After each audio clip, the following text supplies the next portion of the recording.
It's your guy who was never lying. Sometimes defiant, TPWAY the giant. Ladies and gentlemen, thank you for rocking with your boy. Go ahead and smash that like button, man. And if you are a New York Giant fan, like I'm a New York Giant fan, don't even waste your time, man. Go ahead and subscribe. Subscribe, subscribe, subscribe. Let's get into it.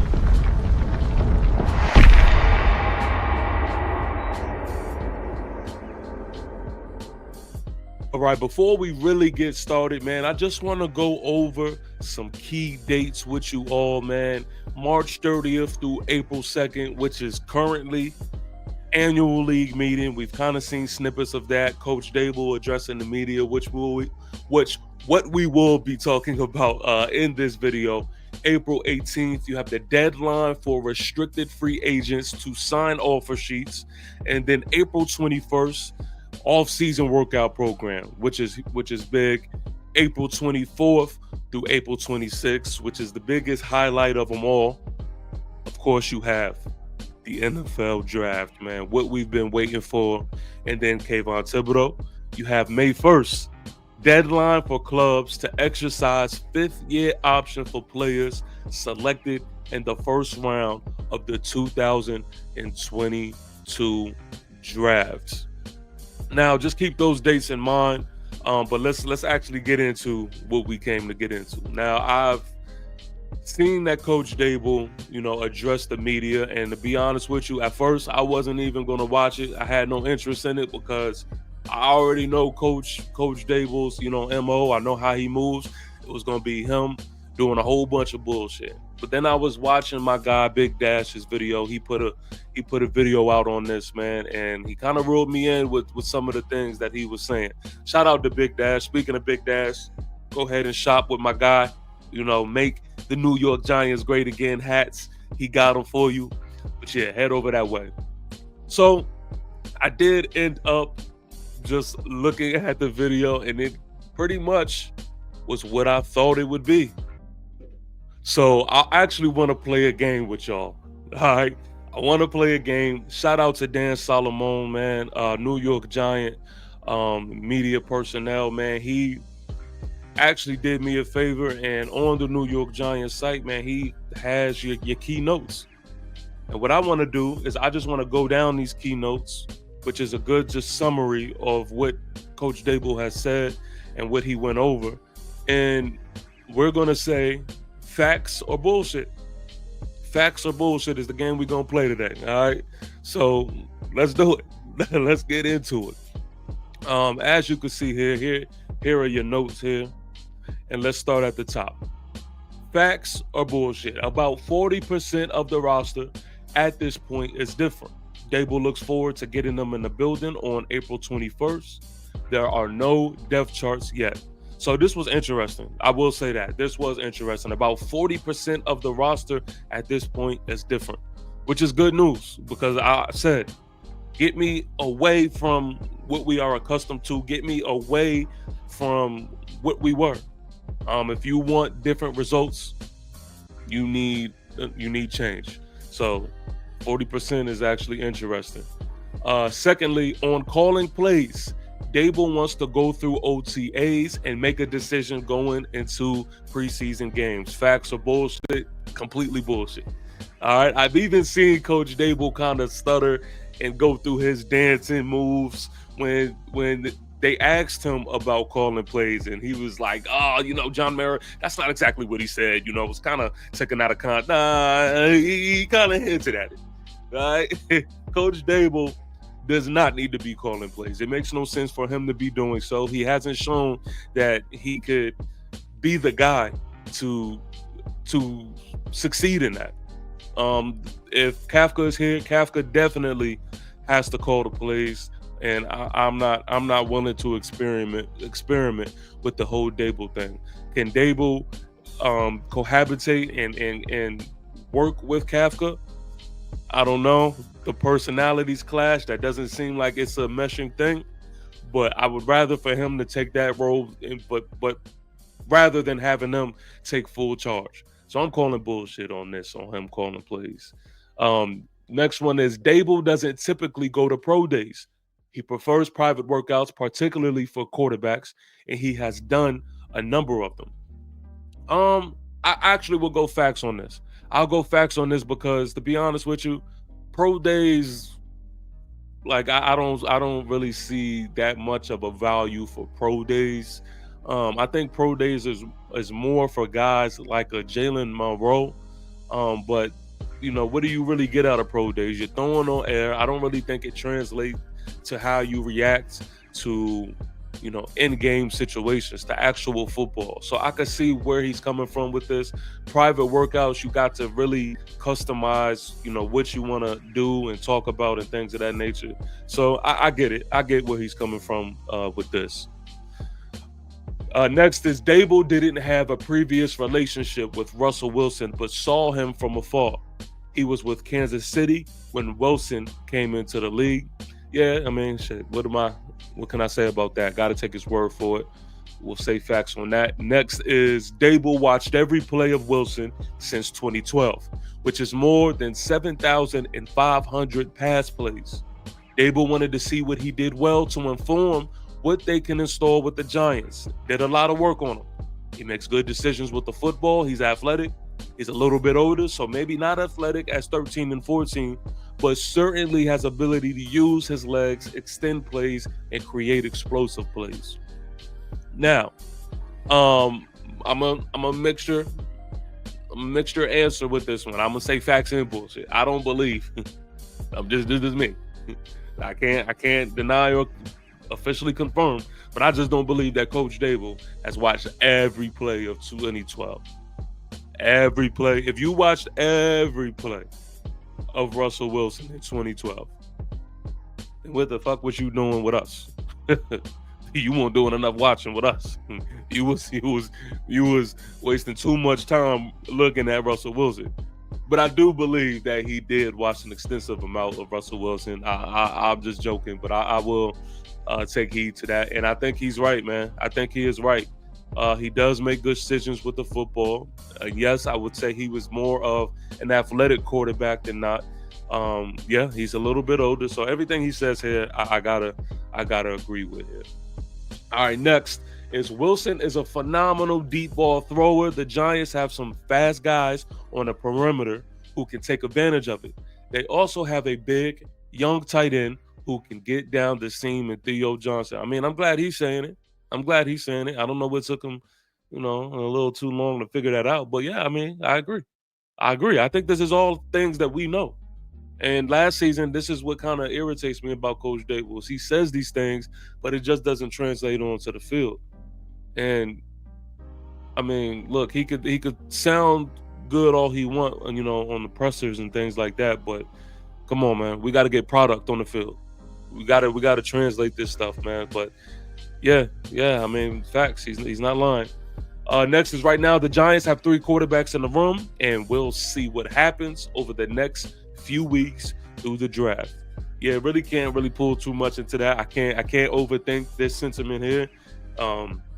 It would drive me crazy. So I'll just leave that as it may. I think that's the obvious right there. Excuse me. So yeah, 3 quarterbacks in the room, and yeah, we'll see what happens. The Giants have done extensive work on a bunch of quarterbacks in this draft class. I'll keep our evaluations in-house right now. We've got 3 weeks to keep grinding on them. They're good players. They're good people.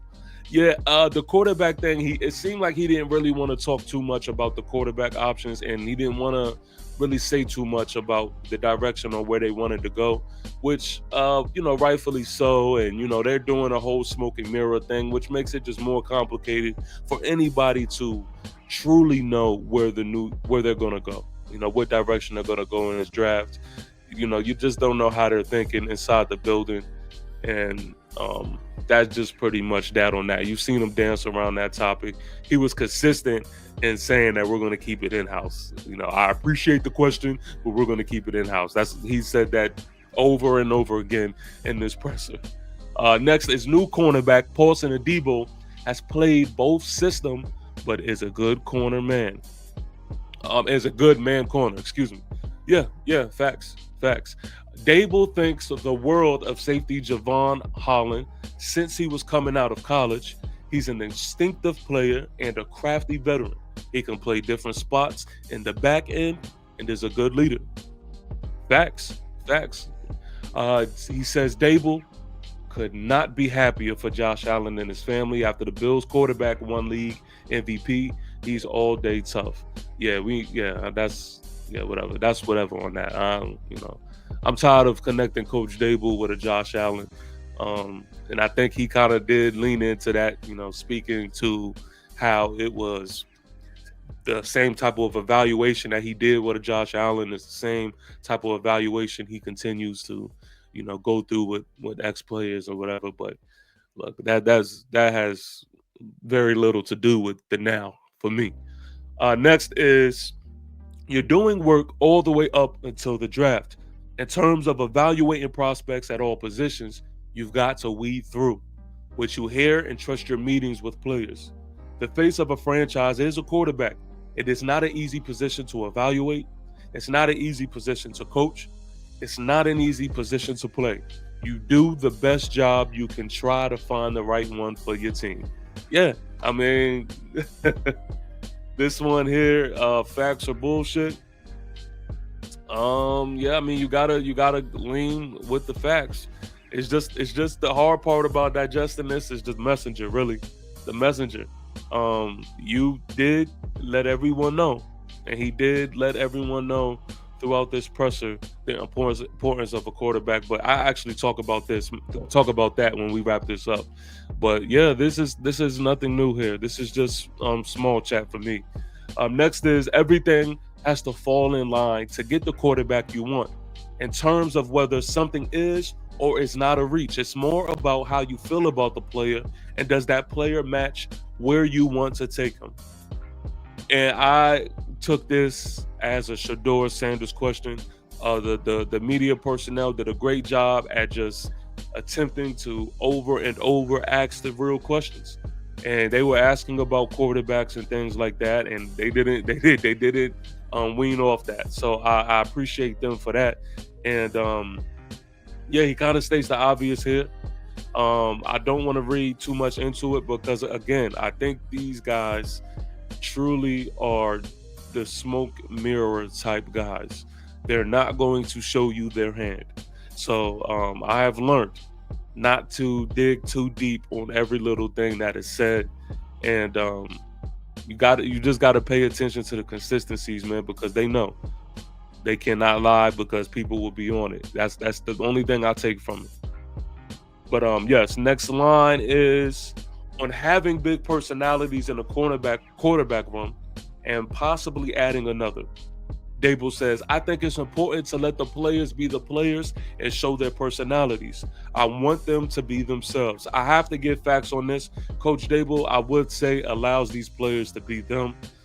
You could take that from what Malik Neighbors has shown us his rookie campaign. I think he did let Malik Neighbors and others be themselves.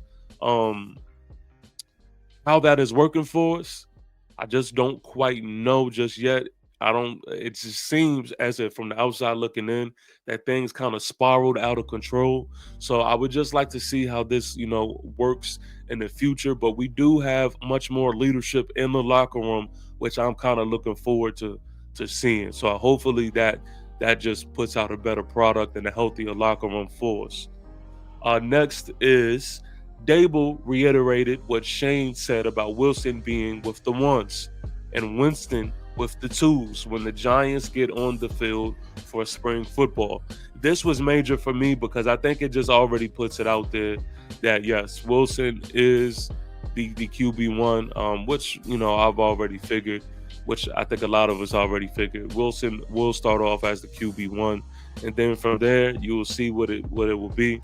But pretty much, I think we're gonna more than likely go into the season with Wilson as QB1. That's just my opinion on it. The last two, we're here at the last two. Dable says it takes a long time to evaluate Heisman Trophy winner and two-way player Travis Hunter. There's a lot of tape. It's really remarkable what he has done and the ability to perform at that level, not really getting a rest. He's been a fun player to evaluate and to meet and talk with. He's a heck of a player.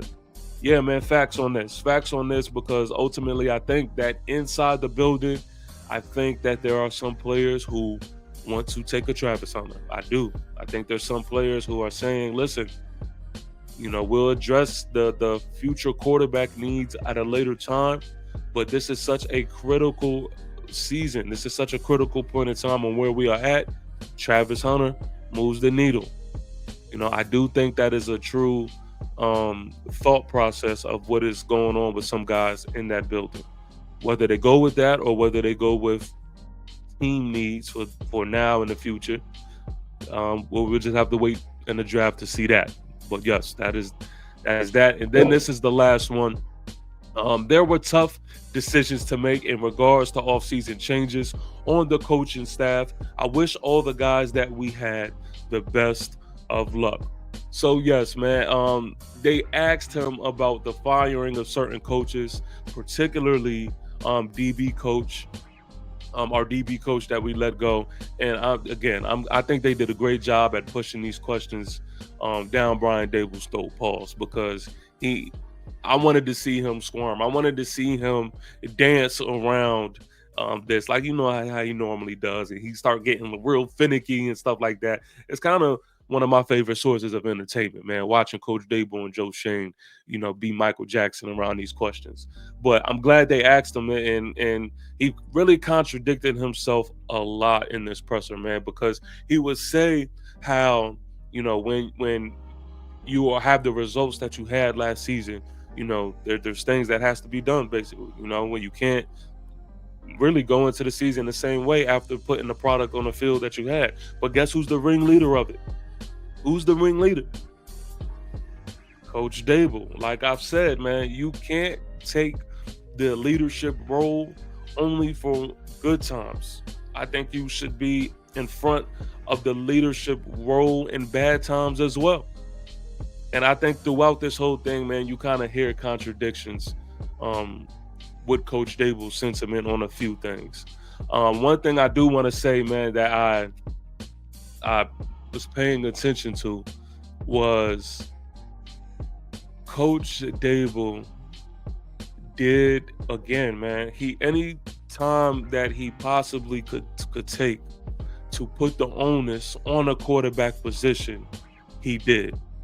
I mean, the media personnel mentioned defense and how it was lackluster defense performance. And Coach Dable took that into quarterback play, really. And he took that into how the offense needed to produce better and things of that nature. So he is just still all in on what the quarterback means for the team. He's putting basically the mass blame on the quarterback position.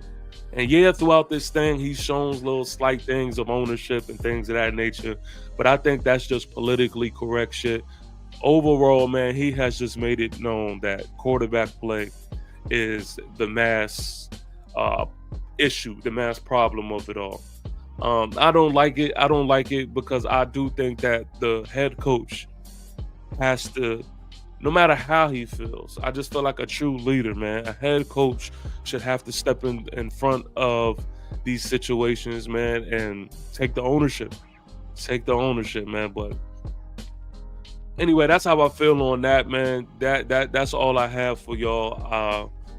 Again, we're just going to continue to just play this waiting game, man. I did just have a slight entertaining time watching this presser, man, because all in all, man, I like the way these media personnel, man, ask these real questions and see these guys just try to politically correct answer their way out of questions and just struggle and stutter and things of that nature. It's just hilarious. But that's I think there was one part of this whole thing where somebody asked him about the pressures of winning.